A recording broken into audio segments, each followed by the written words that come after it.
longest-running program in the history of 77 WABC. Religion on the Line with Rabbi Joseph Potasnik and Deacon Kevin McCormick.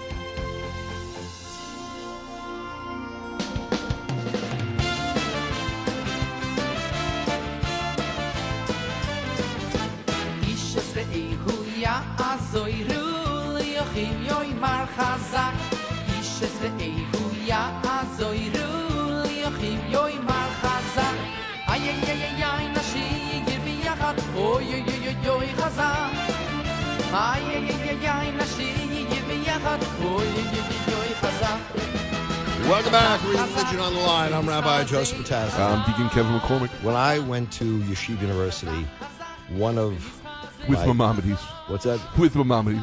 With my and also Moses had just graduated. One of my, he was a mentor for me, was Rabbi Avi Weiss. And not only did I learn from his teaching, but his personal example, he would invite me and others to his home. He and Toby opened their homes and hearts to us. So on a Friday night, it was not uncommon to walk upstairs and to see many, many students there. Because he knew they were away from home. Sure. So he was a teacher out of the classroom as well. Rabbi Avi Weiss, founder and president of Yeshiva Chovevei Torah, Yeshivat Maharat, and I'm sure by the time the segment is over, there'll be another yeshiva that he will establish. And also Rabba, Sara Hurwitz, who's the dean of Yeshivat Maharat, and I think Rabbi Stephen Exler may be in the grouping as well. Good morning, everyone. Good morning. Good morning. Good morning. Thank you so much. This has been a historic week with much discussion. Does this mean that the Orthodox community now, as we know it, will have different camps, different groupings, that there'll be those who will favor this, those who will be against this, and they'll all be under the umbrella of the Orthodox? Well, first, Joe, I wanted to congratulate you before we get into this. I was at the New York Board of Rabbis, which, by the way, Michael called on the air the New York Brotherhood of Rabbis. You should correct him. But Michael K. was the MC at the New York Board of Rabbis event this past week honoring Mariano Rivera with the Humanitarian Award. And Rabbi Joe Potasnik, gave him the title of El Mencho. And many people went for Mariano, and he is a great man, but I went for Joe Potasnik. And these are words, Joe, that come from my heart. Wow. You are such a gift to me, to our community, to the larger community, to all the firefighters in New York City, and I really bless you, Joe. Well, I thank you. You're very, very kind. And also your wife. Man. Your wife had the opportunity of meeting not only Mariano, but Robinson Cano, and she was thrilled. She said it was a highlight of her life. Well, when she met Robinson Cano, she looked like a little girl in a candy store. It was really one of those great moments, and you pulled it off. So I'm going to allow Sara, Rabbi Sara, who's really the true hero. She's the first woman to have been ordained and given smicha, and now she's a rabbah. And now, of course, this is a moment in history because it's the first time that institutionally an institution in Orthodoxy has granted ordination to women, which really paves the way for other women to follow. And all of these women have jobs, they're working in synagogues, so it's really an extraordinary moment. And Sara just showed me a photo montage of the event that appeared in the New York Times. What I want to know, Rabbi Hurwitz, why aren't they being called Rabba as well? They're being called Maharat. So if you could answer that, too. Sure. They could be called Rabba. In the meantime, we are trying to uphold an agreement that we made with the Rabbinic Council of America, with the RCA, and we institutionally are not giving them the title Rabba. When they are out in the field, the community they are in will decide what the best title to refer to them is. But I just want to point out that the women, my students, are doing this to fulfill the function of being a spiritual leader. They're interested in serving the Jewish community, in teaching, in being a pastoral presence, and title is important. Title helps people understand who they are and what they can do, but they're not doing it to get a particular specific title, rather to be able to be present for people in a spiritual way. And as I understand it, there are Orthodox congregations that have already offer them positions. All three of them have jobs. It's really exciting. Rachel Cole-Feingold will be serving in Shar Shamayim in Montreal, which is the largest Orthodox synagogue in North America. Ruth Belinsky-Friedman will be serving as part of the clergy in Washington, D.C., in a synagogue called Ohev Shalom, the National Synagogue, with Rabbi Shmuel Hertzfeld. And Abby Brown-Shire will be also serving in Montreal as the community educator and principal of a Hebrew school. In addition, we have a fourth-year student who's finishing out her fourth year while serving as part of the clergy in St. Louis with Chaim Schaffner in a synagogue called Beis Abe. So the bottom line is, Rabbi and Deacon, the ordination, we were not ordaining a title. That's not what ordination is about. Ordination is the ordaining of a degree. It certifies that one has the authority to be a decisive of Jewish law and one can be a spiritual leader. But in fact, they are worthy of being called Maharat. They are worthy of being called Rabba.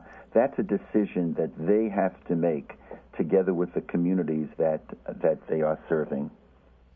We're speaking with Rabbi Avi Weiss and Rabba, Sara Hurwitz, and we're speaking about the first ordination of Orthodox Jewish women as Maharats and spiritual leaders in the Orthodox community. As a Catholic, we have a very strict decisiveness of sex roles as far as the priests can only be men, that kind of approach. So this kind of thing I can relate to on from a distance, certainly. So I have two questions, and I'm going to just listen after that. And the first question is, what is for the people in the pews, in the people in the congregations, what is the difference between a rabbah and a rabbi? And then the second question I have is, what has been the response from the Orthodox community? I would imagine the conservative and the Reform group had sort of said, like, it's about time. But what about the Orthodox? What are they saying? Well, there is a difference between a rabbi and a rabbah. Orthodoxy is not egalitarian. It's not separate but equal. It believes that for women and men there are overlapping roles, but there are distinctions in about 10% of areas. And there are, in fact, in those areas, things that men can do that women cannot do, and there's stuff that women can do that men cannot do. And that's why it's nuanced, and the title is Maharat, or the title is Rabba. Did you want to add something to that, Sara? Yeah, on a day-to-day basis, the role is very similar. If I'm waking up in the morning and performing a baby naming, and then sitting with a couple, counseling them through a difficult time, and then perhaps teaching a class or preparing a sermon, a drasha for Shabbat, and then, God forbid, officiating at a funeral. I don't know how else to describe the job other than being a rabbinic presence. However, it's important to note that Rabbi is distinct, and there are, we call them red lines, areas in which women cannot perform. Women still do not count as part of a minyan, as part of a quorum during prayer services. Women cannot lead certain parts of the services, and women cannot sit in a beit din, on a court of judges, to oversee a conversion. But, by way of example, we can be involved in every step along the way of a conversion. For example, recently I had the honor of working with a couple, with a woman who was converting. I taught her, I made sure that she was ready, I convened the beit din, I let them know that she was ready. I took her into the mikveh while the beit din, the men were outside of the room. I asked her all the relevant questions, and then I had the honor of giving her Hebrew name. And then, since they were civilly married, I also officiated at their wedding on that day. And so, really, on a day-to-day basis, the job is very similar. Someone said, and I thought wrongly said, that being a Maharat is second-class citizenship.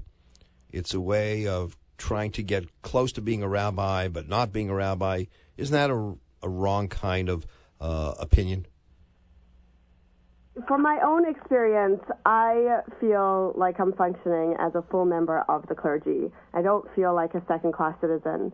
This is new, and there are areas that we all have to figure out For example, where the spiritual leader should stand on a Shabbat morning when addressing the entire congregation. There's certain areas that we have to work together to make a seamless way for men and women to serve side by side in partnership.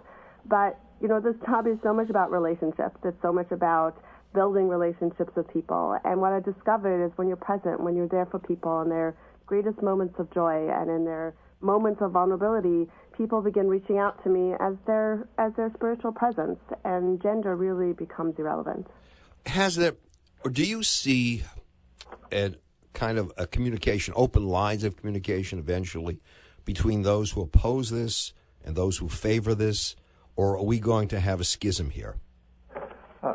The Orthodox community, as you know, Joe, is not a monolithic community, and there is a large rabbinic organization that oppose this ordination. But in the same breath, the IRF, the International Rabbinic Fellowship, which is the new modern and open Orthodox Rabbinic Fellowship, came out with a statement in supporting the women who have graduated. There's tremendous, tremendous support for this within our community. There were over 500 people who attended the ordination, countless numbers of rabbis within Orthodoxy. The bottom line is, I believe that we are living in the times of the prophecy of Amos, and he once said that the day is coming, the Lord says, when people will be thirsty and hungry for the word of the Lord. Mm-hmm. And we are, I believe, living in that time. I believe that people are seeking meaning, they're seeking purpose, they're seeking Torah, they're seeking God. And the thing that we're missing is spiritual leaders. And for me, it doesn't make sense to tap only 50% of our community to be those spiritual leaders. And so this really is what this is about. The women serving our people, serving all people in a profound way. And as you can see just by listening to Rabba Sara Hurwitz, the smartest thing that I did in this whole process was Sara Hurwitz. She really, for me, she is my number 42. I've said this publicly. She is my number 42. She's brilliant. She's self-effacing. There has been criticism, sometimes shameful criticism that's been directed her way, and she's received it with such grace, with such humility. There was a great scene in the Jackie Robinson film where Branch Rickey took notice that there were Brooklyn Dodgers who were signing a petition that they did not want to play with Robinson. And so Branch Rickey sends Leo DeRoche to the dugout, and DeRoche is in the dugout, and he says to the players, number one, if you sign this petition, you're out of a job. And as he's leaving, he turns around, and guess what? There are going to be many other Jackie Robinsons who will follow. This is no longer only about Sara Hurwitz. There are other women who are Abby, Rachel, and Ruth who are involved. There are 15 more students in our school. And kiva moed, as the prophet says, the time has come. It's the right thing to do. It's the strong thing to do. And we do it in a humble way. And we pray and we believe that it's going to be received by our people and beyond. I was on the phone the other day with Rabbi Michael Belitsky, who was the head of the Chicago Board of Rabbis and the father of one of the Maharats, and he was he was thrilled. He said, I could not have experienced a more moving moment. Michael Belitsky is a proud member of the Orthodox camp, and I was very touched by what he said. What I also have been impressed with here by both of you is you have been the recipients of criticism, and I've seen it, read it. You have not reciprocated with criticism of the other. What you have done is focused on this historic moment in your world, the Orthodox world, part of the Orthodox world, without denigrating the other. And I think ultimately, I look at the New York Board of Rabbis, where we try as best we can to find room for different denominations, different streams coming together. I think this is an extension of that. I think we're going to see that there are different places for people who have different spiritual needs and desires. There isn't that one-size-fits-all. And I think you've done much to move people in that direction. What does this do to centrist male rabbis? I was curious about that. There are rabbis who are sitting on the fence. They don't know, do they favor this? Do they not favor this? what does this do to their position? Before we address that question, I just want to add a sentiment, which is to say that over the last few years since I received my title, myself and members of my faculty and my students have been doing a lot of traveling to communities.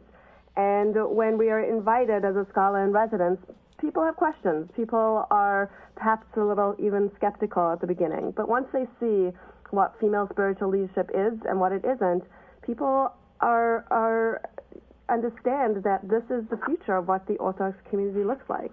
And our experience has been that almost every place we've been, D.C., Montreal, Chicago, Boston, South Florida, and the list goes on, we've begun conversations with either the lay leadership or the rabbinic leadership to move towards putting a female intern in place, thinking about what the future would look like with a Maharat graduate there. And so what we're discovering is the open Orthodox communities understand that this is going to strengthen their community. On the one level, this is a step forward in the sense that there are women who are already serving at Congregation Kilat Jeshurun in New York and at Lincoln Square Synagogue, at KOE, where Dina Nyman-Licht serves. There are women who are serving, but we've taken it to the next step in that we are ordaining women, which means that they have the authority to be decisors of Jewish law. It really is a rabbinic position. And today, there is no debate in our community that from a religio-legal, from a legal perspective, what's called a halachic perspective, that women can be ordained. There is no debate. The debate is rather a sociological debate. It's a public policy debate. Is our community ready? And here I think the modern Orthodox community is split. From my perspective, we are ready. The fact that the graduates of the first class have been placed in synagogues in Montreal and in Washington. Another student is going to St. Louis. There are other communities that have turned to us who specifically want a woman's voice in leadership. This speaks volumes. The fact that the International Rabbinic Fellowship applauded and congratulated these women. These are important steps that we have taken forward. All right. I want to thank both of you. By the way, Deacon, I don't know how to tell you this. There are a group of nuns outside who want to talk to that would be Sarah. We have a big debate right now in our own church whether women can be deacons. Because deacons are not priests. We're not baby priests. We're separate order altogether. And there's big tension. I am finding that I see it in our synagogue where Sara serves, there are women and men, but many women who specifically want to hear the spiritual leadership voice of a woman. And that's something to be taken into account. And again, I think that here and elsewhere we're modeling that this, in fact, is very, very, very doable. And I'll end with this, that in all my professional rabbinate, I don't think that I've experienced an emotional moment the way I experienced it last Sunday. Just the moment when the women came forward to be ordained, I literally was almost unable to speak. I found it to be a moment of great kedusha and of great holiness. All right, Rabbi Avi Weiss, Rabba Sara Hurwitz. There's a lot of work to be done. Yeah, and it takes courage. You have to dream big and try to translate those dreams into realities. There are a lot of people who can simply sit back and accept the status quo with much dissatisfaction out there. You're doing something about it. And I know it's controversial, but we're not going to get to where we need to be unless people exemplify the kind of courageous spirit that you have. Thank you so much. Thank you. Congratulations. Thank you. Bye.